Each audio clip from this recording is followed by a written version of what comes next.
Berarti itu satu kesatuan Ustaz, sebab dan akibat itu satu kesatuan ya, nggak bisa dipisah ya. Sekarang kalau Allah bilang wa ma sabakum min musibatin fa bima kasabat aydikum.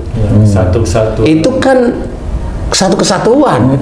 Apa saja musibah yang engkau terima saat ini disebabkan buah tanganmu sendiri yang dulu. Yang sebelumnya. Buah tangan nggak cuma sekali, berkali-kali. Jadi nanti Allah kalau sudah dilihat itu sudah masuk nisabnya, dikasih oleh Allah Ta'ala. Apakah dia itu diberi ujian bentukannya musibah dengan seperti itu, kamunya itu dianggap dosamu lunas? Belum. Itu baru peringatan dari Allah Ta'ala, diingatkan. Baru peringatan. Itu baru peringatan, dosamu belum. Lawang kamu belum taubat kepada Allah Ta'ala, malah mikir kamu sendiri yang hebat, kan lucu saja lah. Belum lagi dinilai sombong, belum lagi dinilai sama Allah Ta'ala merasa dekat pada Allah. Padahal pada saat kamu itu ngomong, yang kamu anggap itu ceramah, itu nggak ada isinya sama sekali. Ada sih dikit-dikit, tapi kan terhalang, terhapus oleh kesombongan yang muncul pada saat kamu itu dakwah. Habis, apa yang mau disombongin? Pecimu nggak bisa, belangkonmu kan nggak bisa, apalagi bajumu koko nggak bisa, tongkatmu mamanya nggak bisa, apa itu? Nah ini yang harus ketahui. Jadi kalau kamu doa seperti itu, insya Allah itu tergantung. Kalau memang dia itu teraniaya, bisa memang dikabulkan. Tapi kalau dia merasa teraniaya, padahal dia yang menganiaya, dia yang berbuat zalim, ya itu malah jadi kesombongan di hadapan Allah Ta'ala. Malah salah dua kali. Salah dua kali, kesombongan, kan gitu. Nah inilah yang kalau memang kamu mau seperti itu, ya seperti tidak boleh. Itu kesombongan. Kamu merasa dizalimi lah. Sejak kapan kamu dizalimi? Wong sejak dulu kamu itu kalau ngomong ngecek orang terus, kan nggak boleh. Dan banyak hal seperti itu tidak boleh. Kalau kamu bagian dakwah tidak boleh seperti itu. Kalau tadi Haji J bilang, hentikan Dajjal, hentikan. Jangan. Dajjal itu cowok ya dia. Iya tuh. Kalau cewek, ijil. Oh gitu ya. Jadi tidak boleh. Nah kalau doa orang teraniaya itu sudah jelas, dia jarang sekali dia berbuat zalim. Dia sudah fakir, dia miskin, kemudian sering diajak, sering di ini. Nah ini orang-orang yang teraniaya. Orang yang hidupnya selalu dilecehkan, orang yang hidupnya senang. Ini doa-doa orang inilah yang bisa diijabah oleh Allah Ta'ala. Tapi kamu jangan nyari orang seperti itu, kemudian kamu kasih uang, suruh doain kamu. Nah, itu berpolitik kamu nanti namanya. Saya cari orang yang teraniaya, saya kasih dia uang, suruh doain saya. Kan Allah mengabulkan doa orang yang teraniaya. Oh, itu kamu berpolitik. Tetap tidak bisa. Tidak bisa seperti itu. Bisa aja sedekahmu itu memang sedekah politik, sama seperti sedekahmu itu mengharap di dunia, mengharap duniamu. Makanya harus hati-hati. Kalau kita mau kayak kamu tadi menceritakan tentang kamu merasa terzalimi, yang mana hobinya kamu itu maki-maki istrimu, makanya kan gitu ya, jelek-jelekin istrimu ini dan sebagainya, kan gitu ya. Nah, apalagi pas momennya kamu dakwah, kamu gini, kamu kan ngomong kemana-mana, kan nggak bagus sebenarnya itu. Jadi kalau sudah itu juga diizinkan oleh Allah Ta'ala, viral masalah kamu, ya terima bahwa itu kesalahanmu. Makanya kalau dia umpamanya kamu orang Islam, ya terima ayat tersebut. Bukan merasa kamu itu yang merasa tidak berdosa, dizalimin, dekat dengan Allah. Jangan seperti itu. Orang yang benar-benar dekat dengan Allah Ta'ala itu udah bisa dilihat. Cara bicaranya lembut, insya Allah seperti itu, tertata rapi. Kalau ditanyain dia orang pemberani enggak, dia pemberani. Kenapa? Cara bicaranya lembut. Dia mengikuti akhlak Rasulullah. Dia bukan orang penakut, bukan orang pengecut, enggak, dia pemberani. Cuma dia mengikuti akhlaknya Rasul, sehingga dalam berkata-kata lemah lembut, tidak menyakiti saudara-saudara yang lain. Seperti itu. Nah, inilah kalau orang memang dia itu betul-betul dekat dengan Allah Ta'ala, itu sudah bisa dilihat dari nada, kalimat, intonasi, jenis kata yang dipilih. Itu sebenarnya diatur. Kenapa dia mengatur pakai otaknya? Ya otak itulah sebenarnya salah satu. Kita memang tidak boleh ngejek, tidak boleh menyalahkan orang lain, tidak boleh cari-cari kesalahan, tidak boleh. Orang nggak salah kok kita cari-cari kesalahan, itu dolim namanya. Nah kalau apa yang kamu kerjakan seperti itu, mending kamu itu tobat. Kalau kamu berdakwah, turun gunung. nggak usah berdakwah. Turun gunung maksudnya. Turun gunung, Naik gunung. turun panggung maksudnya, naik gunung ya. Salah saya ya. Naik gunung lagi, belajar. Iyalah, ya belajar lagi. Nanti kalau ditanyain, saya belajar pada ini, sanad-sanad saya ini kan malu-maluin gurunya nanti. Benar. Itu kan benar begitu.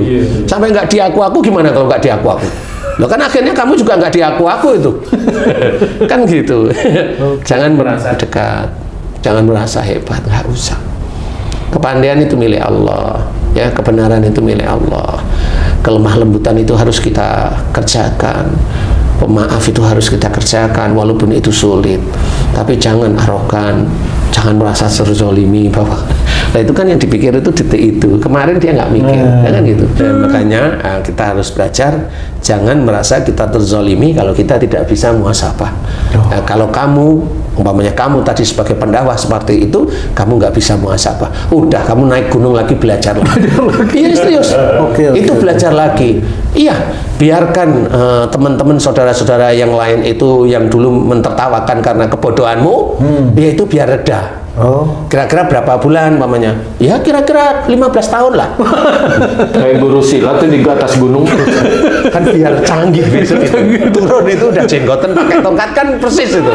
Pakai belangkon mamanya itu kan jadi pendekar jadinya nanti. Lebih bagus kamu berdoa pada Allah Ta'ala mohon ampun. Jadi semua yang viral itu adalah perbuatan kamu sendiri dan kamu harus mohon ampun kepada Allah Ta'ala. Makanya kalau kamu ingin viral, jangan ngaku-ngaku guru-guru yang lain. Malu guru-guru yang lain. Ya, malu guru-guru yang lain. Itu bisa-bisa itu di kuburnya kalau udah ada yang meninggal, kuburnya itu kaget. Tengkoraknya Kuburnya kaget. tengkoraknya apa namanya ya? Jasadnya bisa gitu kaget. Dan kasihan, jangan ngaku-ngaku lah ya. Di situ insya Allah harus belajar yang baik. Jadi kamu nggak boleh seperti itu, tuh ya. Kalau ada orang lain ya nggak boleh seperti itu. Jadi yang boleh gimana doa untuk Tung ini, Ustadz Pak Tung ini? Doa seperti itu nggak boleh. Bolehnya seperti apa? Kan kalau doanya kan mohon diampuni dosa-dosa orang-orang yang menzalimi diriku, kan gitu. Menghujat diriku, ngata-ngatai diriku. Itu yang nggak boleh. Sebenarnya kalimatnya itu boleh, tapi dilihat urutannya. Lah kamu dulunya bagaimana? Oh, berarti harus mohon ampun dulu dong. Iya lah, umpamanya Tung hobinya mukulin orang, sekali waktu dipukul sama orang. Rontok giginya, masa doa ya Allah ampuni dosa orang-orang yang memukul diriku. Lah kan lucu, dulunya dia tuh pukulin orang. Kan lucu jadinya. Tetap sombong jadinya. Nah itu tetap sombong, tetap merasa dirinya itu soleh padahal namanya bukan soleh. Nggak bisa seperti itu. Harus belajar. Jadi kalau doa itu kalau dilihat sih boleh, tapi dilihat urutannya. Kalau Pak Tung misal tadi jolim sama orang, terus sudah minta maaf, bertobat, tapi yang namanya orang kan mengingat masa lalu juga di masyarakat. Harus tetap aja tuh kita nggak bisa mencegah omongan orang lain untuk bicara, masih tetap mengata-ngatain dan lain-lain. Doa seperti itu boleh nggak tuh? Apa doa saya juga belum dikabulkan Allah, begitu berarti Pak Ustadz. Sehingga terus dihujat sama orang akhirnya gitu. Emang Allah gampang ngabulin orang-orang yang seperti itu? Kan saya tanya, jangan mengambil dari salah satu ayat ud'uni astajib lakum. Nggak boleh, lihat belakangnya.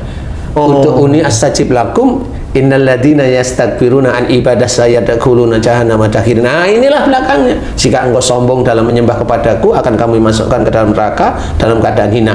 Lah, kalau Tung atau siapapun yang dakwah itu, dia itu merasa dirinya hebat, dekat dengan Allah, pinter, berkuasa, untouchable umpamanya, tidak pernah tersentuh dengan ini, dekat dengan penguasa umpamanya. Lah kan itu udah sombong, udah jelas akan dimasukkan neraka loh. Ini itu udah jelas dia akan dimasukkan ke neraka. Gimana Allah mau mengabulkan doanya?